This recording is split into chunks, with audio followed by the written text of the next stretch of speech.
Cette journée a été constituée dans son concept par le Conseil du climat d'Aix-Marseille Université, par la mission interdisciplinarité. Et ce Conseil du climat s'attache à alerter et à tenter de trouver des solutions pour communiquer auprès de nos étudiants, auprès du grand public et vers les politiques, de manière à obtenir une neutralité carbone de l'ensemble du système économique à l'échelle de 2050. Je voudrais insister sur une contradiction, c'est-à-dire l'écart qui existe entre des dangers qui menacent notre planète et finalement une opinion publique qui est diversement sensibilisée à ces questions et des actions politiques qui restent encore beaucoup trop faibles. Une des propositions de cette journée, donc, c'est d'essayer de faire face à cette contradiction, à ce paradoxe, et d'essayer d'aborder le réchauffement climatique dans une approche globale qui permettrait la confrontation entre des acteurs très différents pour favoriser des solutions techniques, des mesures politiques incitatives, des changements dans nos propres vies. C'est important qu'AMU organise une journée comme celle-ci pour croiser les regards à la fois des scientifiques mais également des professionnels.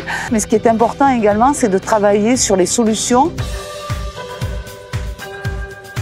On le sait, la mise en garde peut venir des plus jeunes et toujours de façon assez abrupte.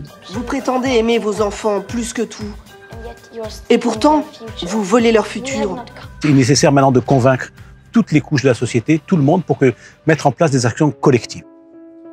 Le droit de l'environnement est vraiment fondamental. Tant que ce ne sera pas régulé, il y aura finalement une liberté aussi d'agir et certains pensent que ça ne sert à rien.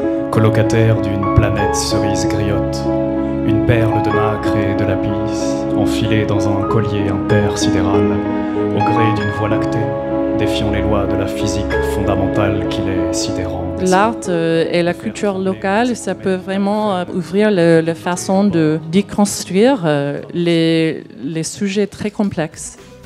Et l'idée, c'est de travailler pour peut-être lutter contre le sentiment de l'urgence, créer des univers crédibles où tout ne se passe pas mal et installer une véritable culture du climat. Je pense que l'engagement se passe par là, en s'armant par la connaissance et en trouvant des solutions concrètes qui ont du sens.